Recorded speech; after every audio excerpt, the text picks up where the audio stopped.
Hello बच्चों, कैसे हो आप सभी। स्वागत है आपके अपने YouTube channel study with Shubham Mishra पर।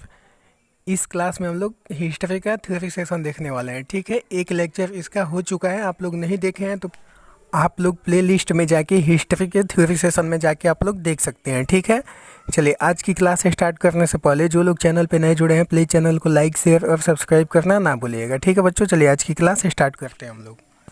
देखिए आज की क्लास में हम लोग पढ़ने वाले हैं प्रागैतिहासिक काल। प्रागैतिहासिक काल उस काल को कहते हैं जिसके विषय में कोई लिखित साक्ष्य नहीं हो। ठीक है ना बच्चों, ये पॉइंट एग्जाम के व्यू से इम्पोर्टेंट नहीं है, इसलिए हम लोग आगे बढ़ते हैं।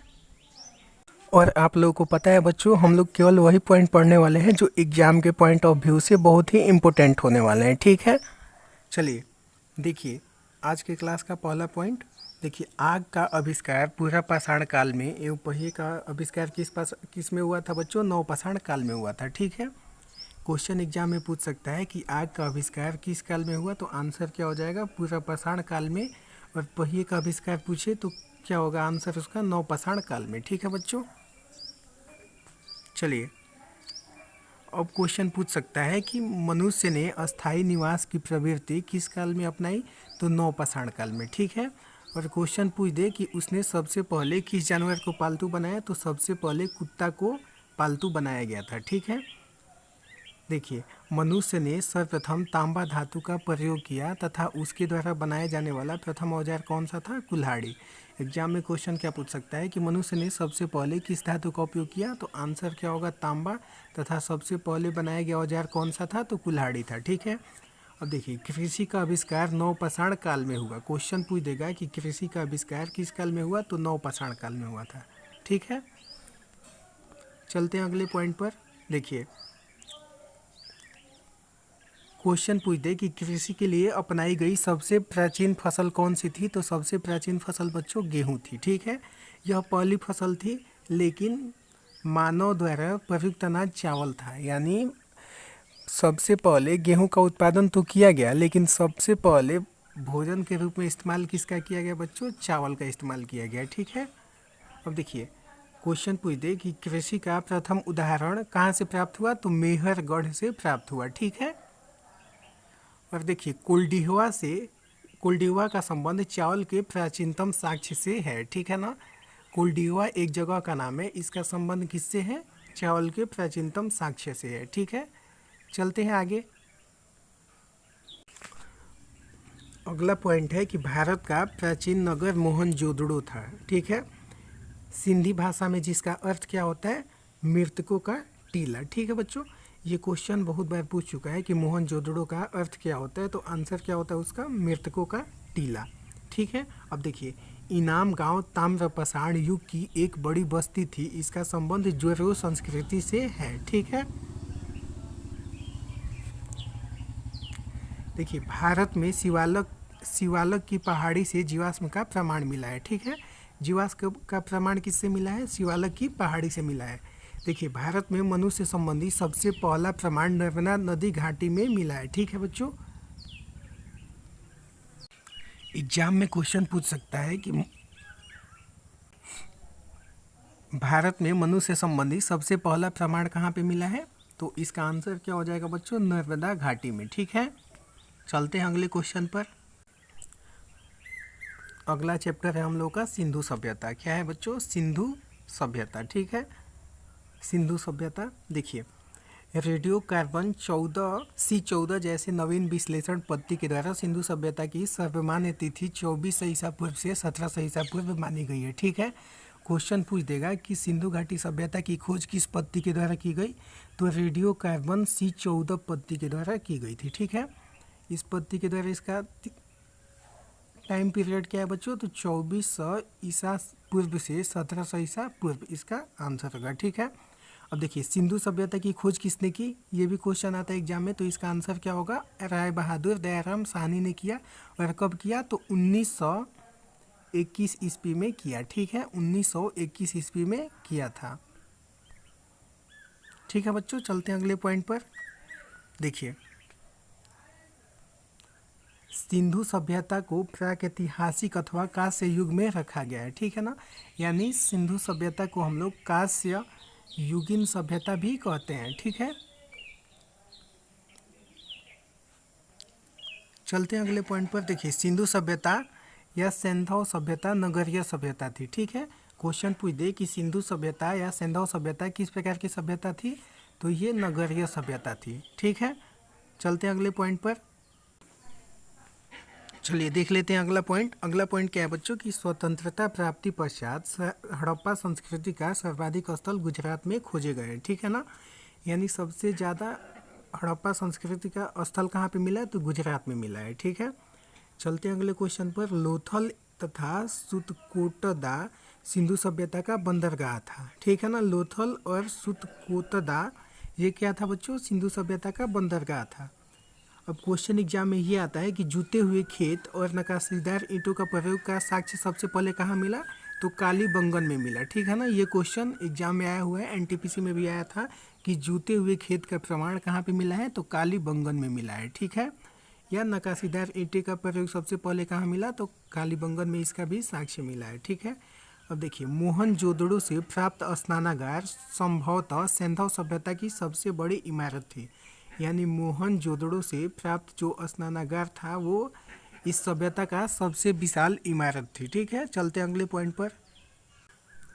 देखिए, अगला पॉइंट क्या है बच्चों कि अग्निकुंड लोथल तथा कालीबंगन से प्राप्त हुए। ठीक है, यानी अग्निकुंड का प्रमाण कहाँ से मिला, तो लोथल और कालीबंगन से प्राप्त हुआ है। ठीक है, देखिए, मोहनजोदड़ो से प्राप्त एक सील पर 3 मुख वाले देवता पशुपतिनाथ की मूर्ति मिली है। ठीक है ना, क्वेश्चन क्या पूछेगा कि पशुपतिनाथ की मूर्ति कहाँ पे मिली है, तो मोहनजोदड़ो से मिली है। मोहनजोदड़ो इसका आंसर हो जाएगा। अब क्वेश्चन पूछ सकता है कि देखिए, मोहनजोदड़ो से नर्तकी की एक कांस्य मूर्ति मिली है। क्वेश्चन पूछेगा क्या कि नर्तकी की कांस्य मूर्ति सिंधु घाटी सभ्यता में कहाँ से मिली, तो मोहनजोदड़ो से मिली। ठीक है, चलते हैं अगले पॉइंट पर।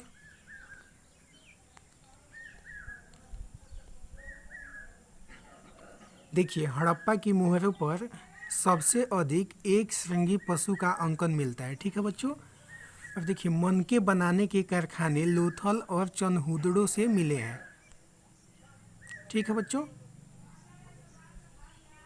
मनके बनाने के कारखाने कहाँ से मिले हैं, तो लोथल से मिला है और चनहुदड़ो से मिला है। ठीक है, अब देखिए, सिंधु सभ्यता की लिपि कैसी थी, तो भाव चित्रात्मक थी। क्वेश्चन पूछ देगा कि सिंधु सभ्यता की लिपि कैसी थी, भाव चित्रात्मक थी। ठीक है, चलते हैं अगले पॉइंट पर हम लोग। देखिए, क्वेश्चन पूछेगा कि सिंधु सभ्यता की मुख्य फसल कौन सी थी, तो गेहूं और जौ थी। सिंधु घाटी सभ्यता की मुख्य फसल कौन सी थी बच्चों, गेहूं थी और जौ थी।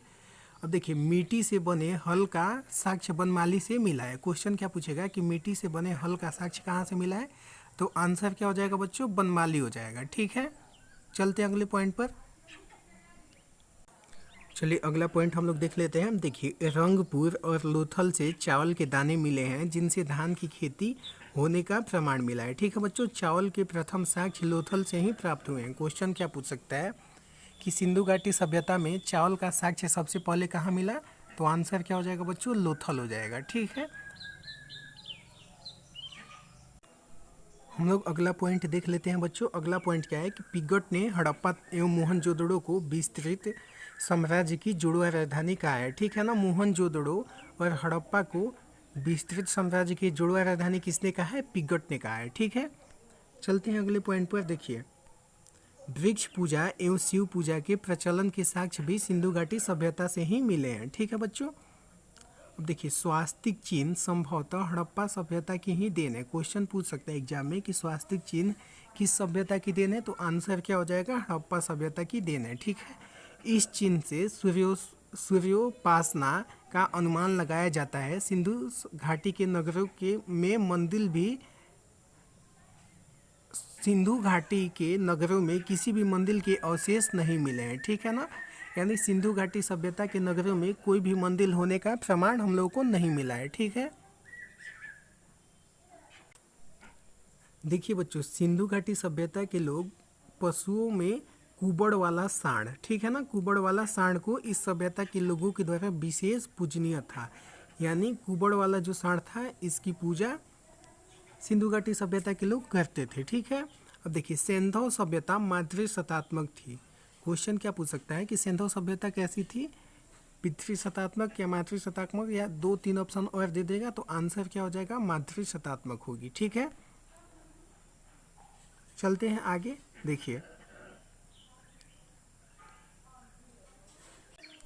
देखिए अगला पॉइंट हम लोग देख लेते हैं। यहाँ से पूर्व हड़प्पा स्थल के खेत जोते जाने के और अग्नि पूजा की प्रथा के प्रमाण मिले हैं। ठीक है ना, यानी अग्नि पूजा का प्रमाण कहाँ पे मिला है बच्चों, तो कालीबंगन में मिला है। ठीक है, अब देखिए पर्दा प्रथा एवं वेश्यावृत्ति सिंधु सभ्यता में प्रचलित थी। ठीक है ना, यानी उस समय भी पर्दा प्रथा था और वेश्यावृत्ति दोनों था। ठीक है, चलते अगले पॉइंट पर। देखिए शव को जलाने एवं गाड़ने दोनों की प्रथाएं प्रचलित थी। ठीक है बच्चों, उस समय भी पर भी शव को जलाया भी जाता था और दफनाया भी जाता था। जैसे वर्तमान समय में हिंदू धर्म में शव को जलाया जाता है और मुस्लिम धर्म में शव को दफनाया जाता है। ठीक है, तो देखिए बच्चों हड़प्पा में शव को दफनाने की, यानी हड़प्पा में शव को दफनाया जाता था और मोहनजोदड़ो में शव को जलाया जाता था। ठीक है बच्चों, ये दोनों प्रथाएं उस समय विद्यमान थी। जलाने वाली प्रथा थी मोहनजोदड़ो में और दफनाने वाली प्रथा थी हड़प्पा में। ठीक है, चलते हैं अगले पॉइंट पर। और देखिए बच्चों लोथल और कालीबंगा जो है यहाँ पर युग्म समाधियाँ मिली है, यानी यहाँ पर जलाया भी गया है, दफनाया भी गया है। अब आगे देखते हैं, सिंधु सभ्यता के विनाश का संभवतः सबसे प्रभावी कारण क्या था, बाढ़ था। ठीक है बच्चों, यानी सिंधु घाटी सभ्यता के विनाश का कारण बाढ़ था। आज की क्लास का लास्ट पॉइंट। ठीक है बच्चों, देखिए सिंधु सभ्यता के प्रमुख स्थल, ठीक है, नदी उत्खननकर्ता और वर्तमान स्थिति के विषय में हम लोग वर्णन करने वाले हैं। ठीक है ना, ये क्वेश्चन भी यहाँ से बहुत आते हैं। ठीक है, क्वेश्चन क्या है कि हड़प्पा, देखिए स्थल क्या है, हड़प्पा। हड़प्पा किस नदी के किनारे बसा है बच्चों, तो रावी नदी के किनारे बसा है। ठीक है, और इसकी खोज किसने की, तो दयाराम साहनी ने की और माधो स्वरूप वत्स ने की। मैक्सिमम टाइम दयानंद साहनी ही ऑप्शन में होता है, तो इसलिए हम लोग का आंसर दयाराम साहनी ही होगा। ठीक है, किस वर्ष में की थी, तो 1921 ईस्वी में की थी। और स्थिति वर्तमान में यह जगह कहाँ पे है, तो पाकिस्तान का मोंटेगोगरी जिला में स्थित है वर्तमान में हड़प्पा। ठीक है, चलते हैं अगले पॉइंट पे। अगला पॉइंट है मोहनजोदड़ो। ठीक है, मोहनजोदड़ो सिंधु नदी के किनारे स्थित है। इसकी खोज किसने की थी, तो इसकी खोज रखाल दास बनर्जी ने की थी। ठीक है, किसने की थी बच्चों, तो रखाल दास बनर्जी ने इसकी खोज की थी। और इस कब खोजा गया था, तो 1922 ईस्वी में इसको खोजा गया था। ठीक है, वर्तमान में इसकी स्थिति कहाँ पे है बच्चों, तो पाकिस्तान के सिंध प्रांत में लड़काना जिला है, वहाँ पर इसकी स्थिति है। वर्तमान में ये जगह वहाँ पर स्थित है। ठीक है, अगला पॉइंट है चंदहुदड़ो। चंदहुदड़ो सिंधु नदी के किनारे स्थित है। ठीक है, इसकी खोज किसने की, तो गोपाल मजमूदार ने की थी। कब की थी, तो 1931 ईस्वी में की थी। वर्तमान में यह जगह सिंध प्रांत में पाकिस्तान में स्थित है। ठीक है, अगला पॉइंट है कालीबंगन। कालीबंगन बच्चों घग्गर नदी के किनारे स्थित है। इसका खोज किसने किया, बीबी लाल एवं बीके थापर ने किया था। ठीक है, इसका खोज 1953 ईस्वी में हुआ था। यह जगह वर्तमान में राजस्थान का हनुमानगढ़ जिला में स्थित है। चलते हैं अगले पॉइंट पर। यह पॉइंट उतना इम्पोर्टेंट नहीं है। अगला ये है रंगपुर। तो रंगपुर किस नदी के किनारे स्थित है बच्चों, तो मादर नदी के किनारे स्थित है। ठीक है, वर्तमान में नहीं, पहले रंगपुर पहले मादर नदी के किनारे स्थित था। ठीक है, और इसके उत्खननकर्ता कौन थे, तो रंगनाथ राव थे। इसका खोज 1953 से 1954 के बीच में हुआ। यह वर्तमान में गुजरात के काठियावाड़ जिला में स्थित है। ठीक है, अगला पॉइंट है रोपड़। रोपड़ सतलज नदी के किनारे स्थित था। इसका खोज किसने किया, यगदत्त शर्मा ने किया। खोज कब किया गया, 1953 से 1956 के बीच में किया गया। यह पंजाब का रोपड़ जिला में स्थित है। ठीक है, चलते हैं अगले पॉइंट पर। देखिए आलमगीर पुल। ठीक है, उससे पहले लोथल को डिस्कस कर लेते हैं। तो लोथल भोगवा नदी के किनारे स्थित है। इसका खोज किसने किया, रंगनाथ राव ने किया। कब किया गया, 1955 से 1962 में। और यह गुजरात का अहमदाबाद जिला में स्थित है। ठीक है, ये गुजरात के अहमदाबाद जिला में स्थित है बच्चों। देखिए अगला पॉइंट है आलमगीर पुल। ठीक है, आलमगीर पुल यह हिंडन नदी के किनारे स्थित है। इसकी खोज जगदत्त शर्मा ने की। कब किया गया? 1958 ईस्वी में किया गया और यह उत्तर प्रदेश के मेरठ जिला में स्थित है। ठीक है। अगला इम्पोर्टेंट पॉइंट है बनमाली। तो बनमाली की खोज, बनमाली रंगोई नदी के किनारे स्थित है। इसका खोज किसने किया? रविंद्र सिंह बिष्ट ने किया। ठीक है। इसकी खोज कब की गई? 1974 में। यह हरियाणा के हिसार जिला में स्थित है। ठीक है बच्चों। अगला पॉइंट है धोलावीरा। धोलावीरा की खोज किसने की? रविंद्र सिंह बिष्ट ने की। और खोज कब किया गया? 1990 से 91 तक। और ये कहाँ पे है? गुजरात के कच्छ जिला में स्थित है। ठीक है बच्चों। आज की क्लास यहीं पे समाप्त होती है। आप लोग कमेंट करके बताइए कि क्लास कैसा लगा। साथ में ही आप लोग इसको देख लीजिए और इसका जितना हो सके रिवीजन कीजिएगा। तो एग्ज़ाम के व्यू से बहुत ही इम्पोर्टेंट है। आप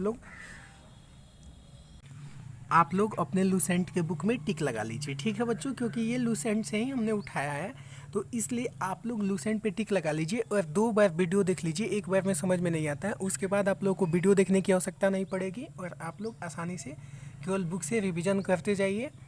आज की क्लास के लिए इतना ही। मिलते हैं नेक्स्ट क्लास में। जय हिंद।